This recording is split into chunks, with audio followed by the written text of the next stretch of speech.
views and opinions expressed do not necessarily reflect those of Access Fort Wayne, the Allen County Public Library, or any other supporting groups. If you'd like to produce a show, call us at 260-421-1250.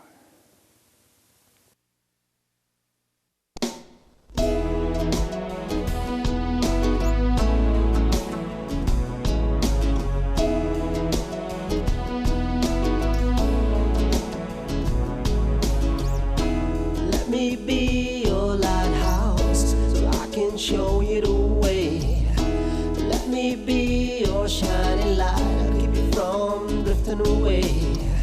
I'm the one that makes you try when... Hello, this is Patty Hunter of Patty's Page as your host, and today's special guest in our home studio is Deaconess Carole Terkula. Hello, Carole. Hi, Patty. Thank you so much for having me here today. Oh, I love having her here. She's a very kind and loving soul, and that's the reason why I'm interviewing her, you know. Well, thank you. So, Deaconess or Carole? Carole. Carole. Where were you born and raised? I was born and raised in Marion, Indiana, just down the road. Is that far? No, it isn't. About a 50-minute drive down 69. I know some people who live there. Anyways, what schools did you go to when you were growing up? Well, I went to Purdue University and got my degree, my undergraduate degree there, secondary English education. Oh. So I was trained as a teacher. Teacher! We got a lot of those on my show. Yeah. My goodness. Right, and then I have a master's degree from Indiana Wesleyan University in educational leadership, and a second master's degree from Concordia Theological Seminary Here? in 2018 for my deaconess studies. So, how long did it take for you to be a deaconess, and why did you want to become one? Well, it's a 3-year program at the seminary campus here on Fort Wayne. 2 years of academic classes and field work, and then the 3rd year is a deaconess internship, usually in a local congregation. So how long have you been a deaconess then? 18? Well, for 5 years now. It's hard to believe, but it's been 5 years. Yeah. That's a good long time. What are your duties? Oh my goodness. Well, it's different for each deaconess.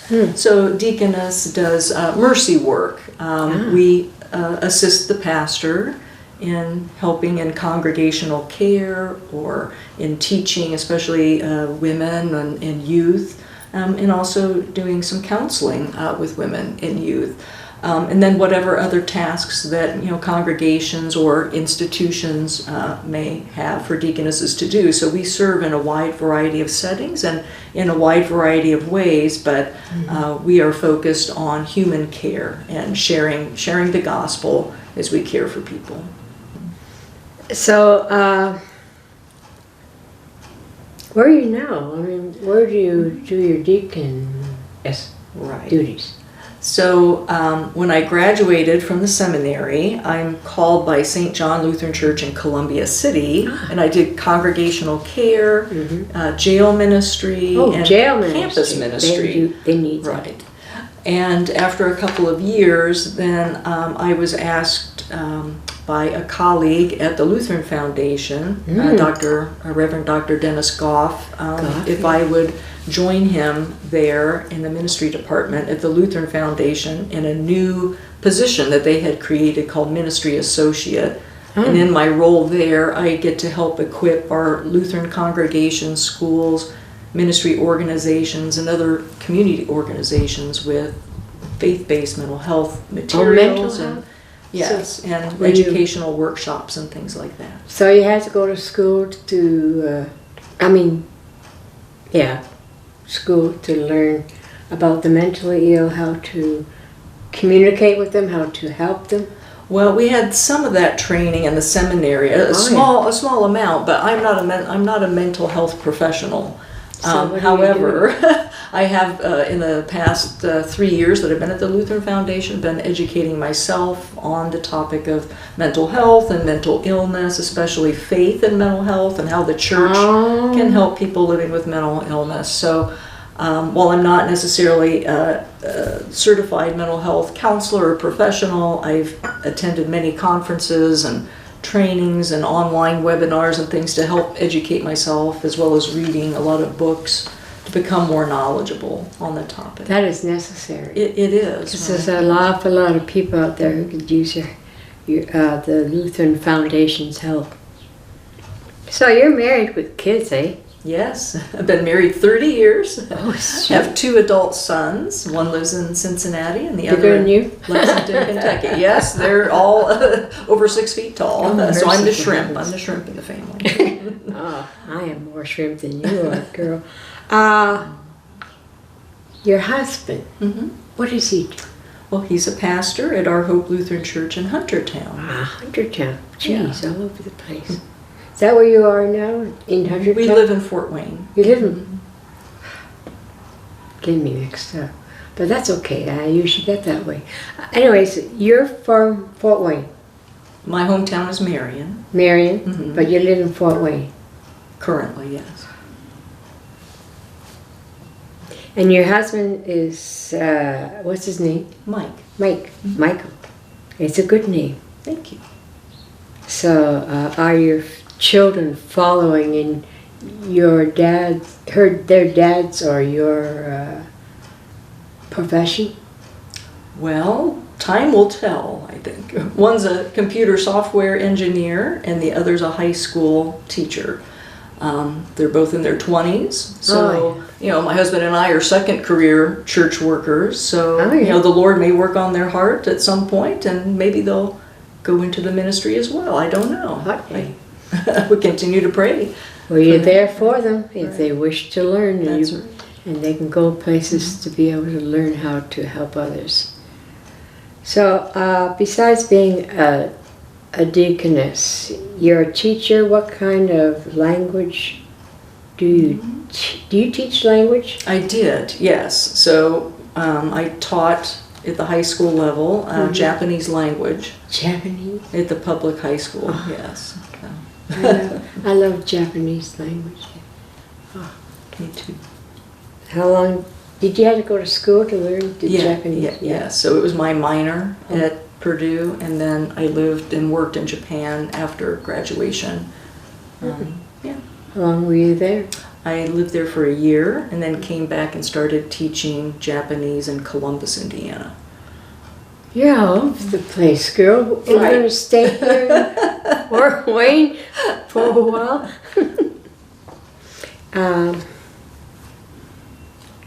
When you started working at the Lutheran Foundation, where is this foundation located? Right. Well, the foundation has been in existence for 27 years, and it's located at 3024 Fairfield Avenue here in Fort Wayne. It's actually on the property of the original Lutheran Hospital. And when the original Lutheran Hospital was sold, it got moved, out to its current location off of 24 and 69. That's too far away. Right. Then the Dumoulin Clinic was retained as our administrative offices. And the old hospital was torn down, and now it's a beautiful park. So if you ever get a chance to come out to the Lutheran Foundation, I'd be happy to give you a tour. It's a beautiful building, and we have a beautiful park right next to the Lutheran Park. Do you have elevators? We do. We do have an elevator. How many elevator. floors is it? It's 3 floors. 3. Oh, shoot, that's a lucky number. And the history and its mission is to assist in Northeast Indiana? Right. So we are primarily a grant funding organization that supplies grants for our Lutheran congregations, schools, ministry organizations, as well as community organizations. We do have a focus on mental health, and that started back in 2013. The Lutheran Foundation conducted at that time a rather groundbreaking survey of mental health in the 10-county area here in Northeast Indiana. And that survey revealed that there was a great need for mental health services, but a lack of services and a lack of funding. And so the leadership of the Lutheran Foundation, took that data, reflected, and thought, well, we are a healthcare conversion foundation, because we came out of the sale of the hospital, and the hospital was, of course, interested in people's overall well-being, right? Their physical, mental, and emotional health. And so that we feel that mental health falls within our wheelhouse as a healthcare conversion foundation. There's that word, wheelhouse. I have heard it so many years. We don't hear that in Canada. What's a wheelhouse, girl?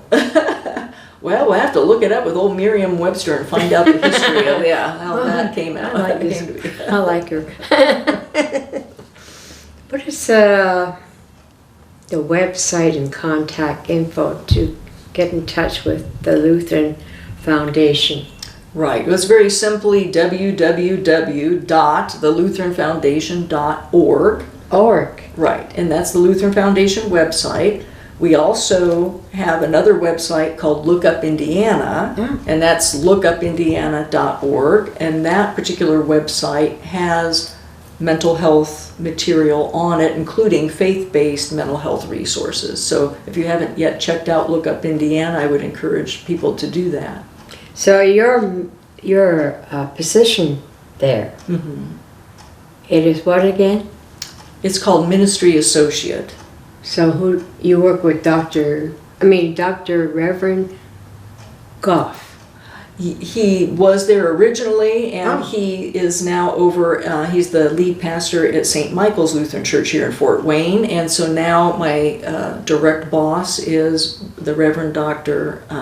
Steve Allersmeyer, and he used to be him at St. Peter's Lutheran Church. Well, we know Tom Allersmeyer. Yes, the Holy Cross. They're brothers, yes. Holy mega, how many are there? Well, their son Ben is he's the pastor at Bethlehem Lutheran Church on South Anthony, so they're all over the place. All over the map. Well, at least they're teaching the doctrine, and that's what we need. Yes. So,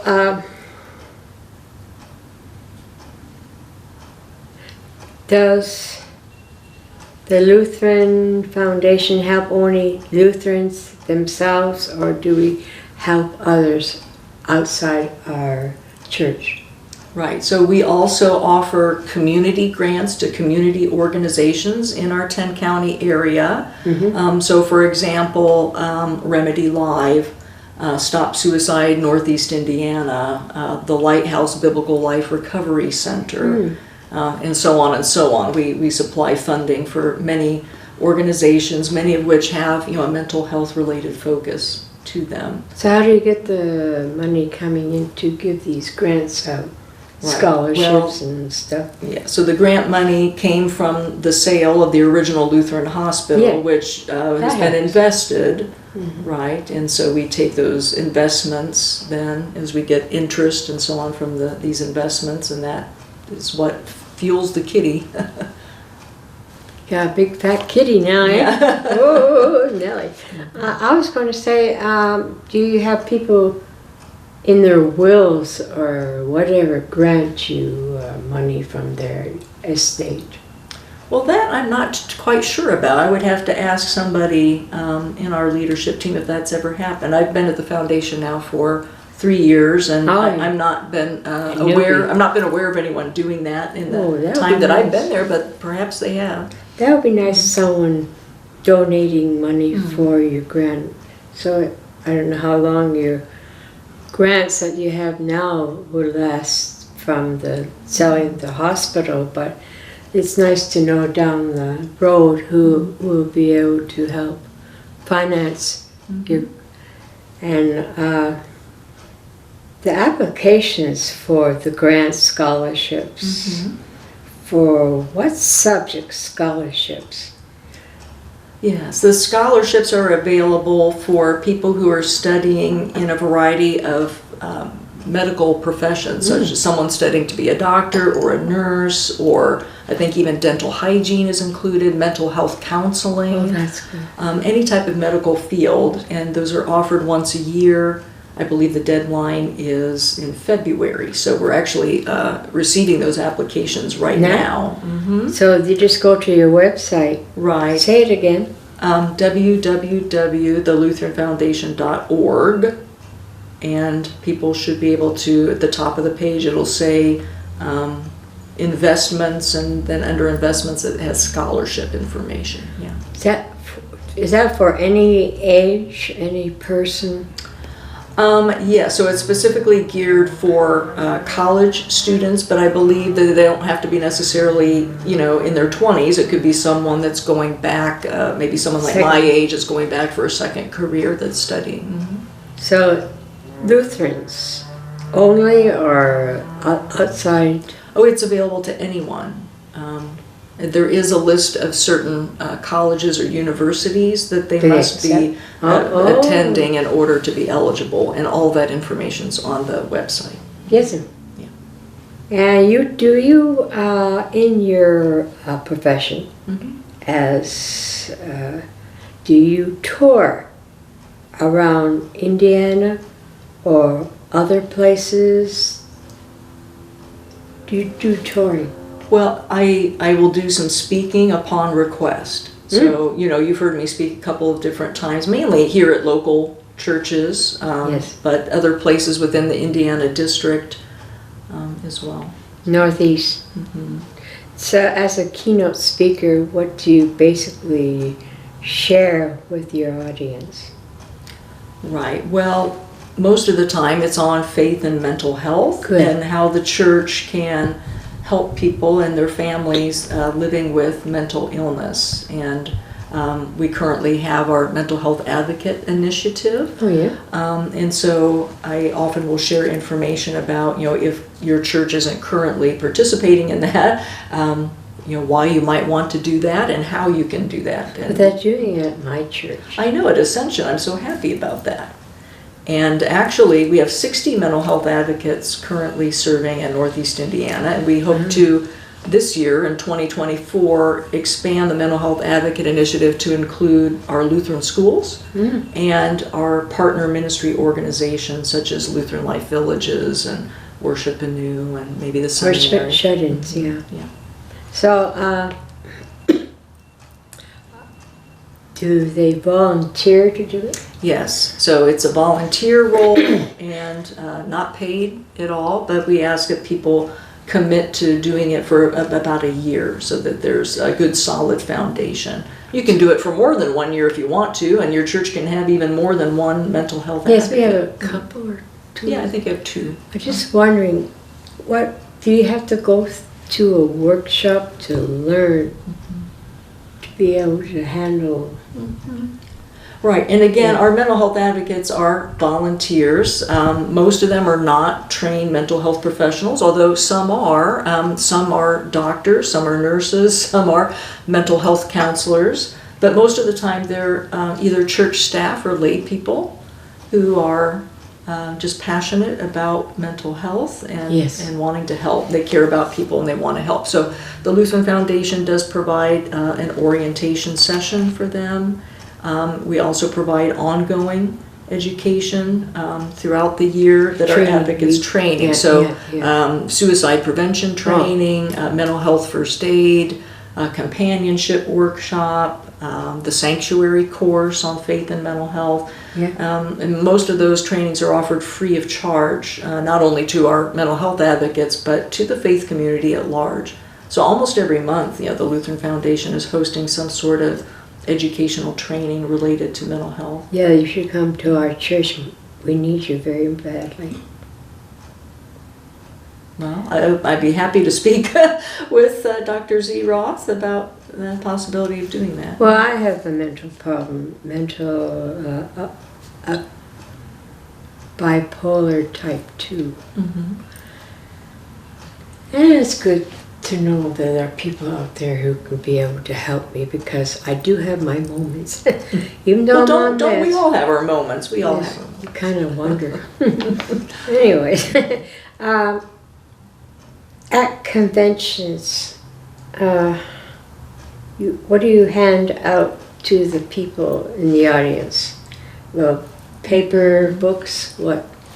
Well, for example, at our last LWML East Zone rally, I was able to distribute, we have a congregational mental health toolkit I for have it. churches. Yeah, so I printed out a copy of that so people could have that and take it back to their pastor and their church and use it. We also usually share our crisis cards to let people know about our Look Up Indiana website, but then if people are struggling with their mental health, that they can call 988, the national 988. Right. the suicide prevention line, or they can text the word look up to 494949 if they prefer to text, and that goes to a Remedy Life Soul Medic. And both 988 and the 494949 are 24/7 crisis lines, so people can So get help even at phone 3 or a.m. online? Right, yes. Phone or online? The 988 is a phone or text. They will actually receive text, and the 494949 is text only. Oh, Because a lot of younger people, they don't like to talk on the phone. They like to, all they do is they text, you know. yeah, they really let go of everything. Right. You talk up a storm and you text instead of talking mano a mano. I hear you.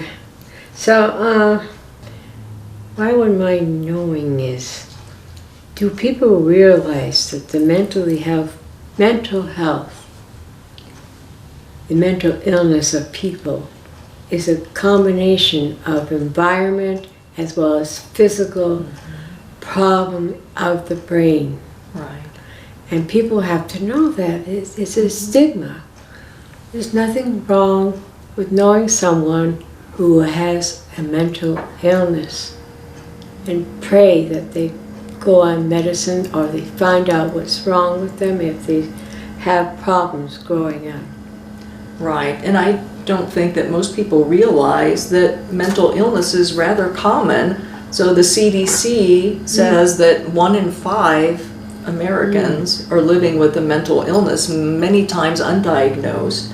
So if you think about your congregation, right, if you have an average congregation of 100 people, right, that means about 20 people, Oh. right, are living with a mental health It's condition. a chemical imbalance of the brain. Yes, it is. It's not right? the person's fault, so why condemn them? I know there's some people who are not on meds and they do things that should not. How can you help them? Well, right, it can be very challenging. It is right? challenging. And there's no one easy answer. It depends on the individual and their circumstances. But I think mainly we can try to help our church members to understand. To Mainly, reach we love them. We love them. And do you work with the police? Personally, I do not work with the police, but I'm so glad to report that our local Fort Wayne Police Department has a CIT unit, a crisis intervention team, so that if somebody needs to call for police due to some mental health crisis of a loved one, they can call 911 or 988 and just let them know to bring that it's a mental health emergency and to bring the CIT, the Crisis Intervention CIT. Team. Right. They will come in an unmarked vehicle. They will be in plain clothes. Right. They are trained to help people living with mental illness, and they bring a social worker along to help. Oh, So, that's good. and they have follow-on care for that person and their family. So I'm just so glad that we have a very progressive police department that has a CIT. Because I hear stories about some people who have been mentally ill who reacted strangely, of course because of the medical imbalance of the brain. But I've heard them getting killed, abused, what? Right, and that's unfortunate. And that got me mad. Really. I hate to say it, but there are certain people out there who do not respect people who are different or mentally ill or whatever. And they need to be shown and taught how to treat equally people who have problems, especially physical as well as mental. Right. That's why I have you on here for the mental health. I'm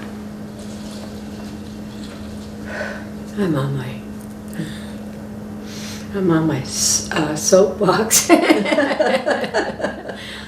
Well, I'd be very happy to speak to anyone about our mental health advocate initiative if they'd like for their congregation or their Lutheran school or ministry organization to participate. I can give them more details about how to do that. So they reach you through The Lutheran Foundation. So my email is Carole, C-A-R-O-L-E, at thelutheranfoundation.org, or they can call me. My direct line there is 260-458-2115.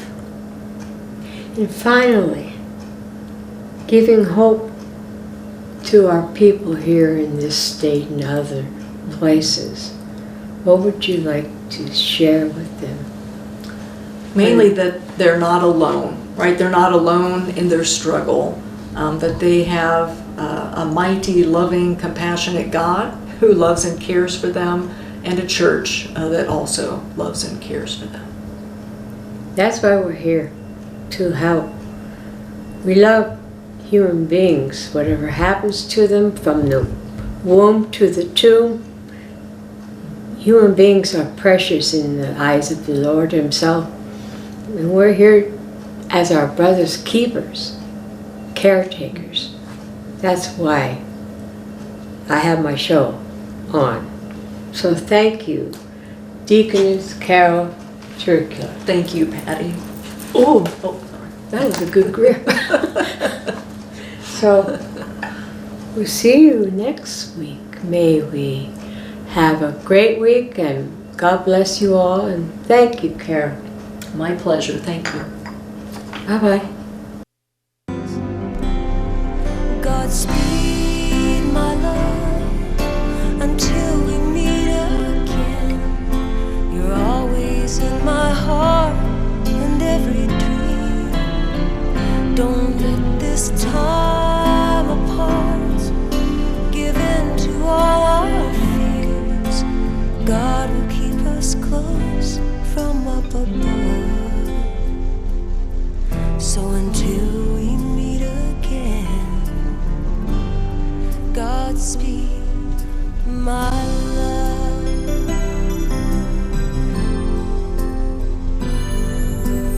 God is with us always, and for the rest of our lives.